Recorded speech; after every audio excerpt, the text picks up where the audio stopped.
जीवन में किसी के चले जाने से या कुछ खो जाने से हम अक्सर उदास हो जाते हैं। यह मनुष्य का स्वभाव है, पर हमें यह नहीं भूलना चाहिए कि यह दुनिया की रीत है।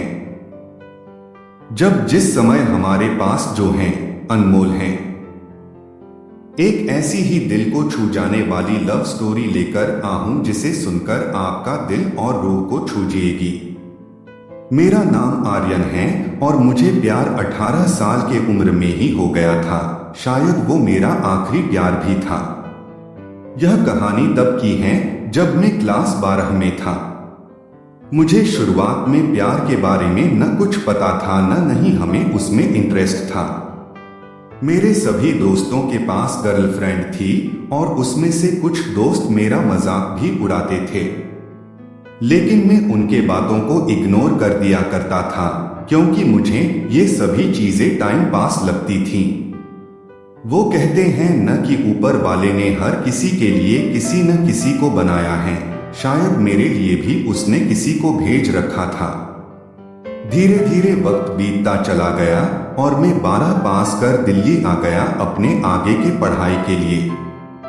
आज मेरा ग्रेजुएशन का पहला क्लास था तो मैं बहुत खुश था अपने क्लास को लेकर, क्योंकि वहां पे नई नई चीजें सीखने को मिलेगा। अपने दिमाग में ये सारी बातें सोचकर मन ही मन मुस्कुराए जा रहा था। तभी सामने से आती एक खूबसूरत से लड़की से मैं टकरा गया। उसके हाथों से सारे बुक्स गिर गए। मैं सब कुछ भूलकर बस उसी को देखे जा रहा था। उसकी आंखें और उसका आवाज इतना मनमोहन थे कि मैं बस उसमें खोसा गया। तभी उसने कहा, वो हेलो, ध्यान कहाँ है, मेरा बुक उठाओ। मैंने कहा है सॉरी। उसके बाद वो क्लास में चली गई। उस वक्त पहली बार दिल में कुछ कुछ सा फील होने लगा उस अजनबी लड़की के लिए। मैं अपने क्लास में पूरा दिन उसके बारे में ही सोचता रहा। क्लास खत्म होने के बाद मैं उस लड़की से मिलने के लिए बेचैन से हो गया था। तभी वो मेरे सामने से अपने दोस्तों के साथ बात करते हुए आ रही थी। मैंने उससे बात करना का सोचा लेकिन कर नहीं पाया। मैं मन ही मन उस लड़की को अपना दिल दे चुका था। एक दिन की बात है, मैं अपने घर से कॉलेज के लिए जा ही रहा था कि मेरी नजर उस लड़की पे पड़ी। मैं भगता हुआ उसके पास गया और मैंने उसको एचायाए बोला। फिर कुछ देर हम दोनों में बातें हुई और हम दोनों अपने क्लास में चले आए। धीरे धीरे हम दोनों की दोस्ती प्यार में बदल गया। जब हम दोनों कॉलेज से घर जा रहे थे, बीच रास्ते में तेज बारिश होने लगा। सामने कोई घर था नहीं तो हम दोनों एक घने पेड़ के नीचे चले गए। धीरे धीरे बारिश और तेज हो गई। इससे बचने के लिए वो मेरे पास आ गई। हम दोनों एक दूसरे को बेहद करीब खड़े थे, सांसें गर्म हो गई थीं।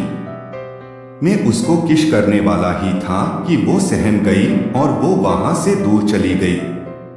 उधर लड़की के बातों को सुनकर उसे कहते हैं कि तुम उस लड़के से दूर रहेगी। लड़की कहती है मैं उसके बिना नहीं रह सकती, लेकिन उसके घर वाले उसकी एक बात नहीं सुनते हैं। उस लड़की का फोन छीन लेते हैं और उसका कॉलेज जाना नहीं बंद कर देते हैं। लड़का उसका फोन ट्राई करता लेकिन फोन स्विच ऑफ आता। 2 दिन बीत जाने के बाद लड़का घबरा गया और उसके घर चला गया। लड़की की मम्मी से पूछने पे वो कहती हैं कि वो अपने नानी की घर चली गई हैं। सच तो ये था कि वो लड़की अभी भी घर पे ही थी। लड़का रोता हुआ घर चला जाता है। पूरा दिन उसके बारे में सोचते रहते हैं।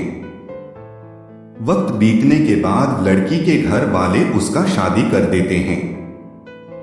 फिर 1 साल बाद उस लड़के को एक पत्र लिखती हैं जिसमें वो अपने साथ हुए सभी बात उसको बताती हैं, लेकिन तब तक बहुत देर हो चुका था। लड़का पागलों की तरह रोना शुरू कर देता है। इतना कहते ही वो वहीं गिर जाता है।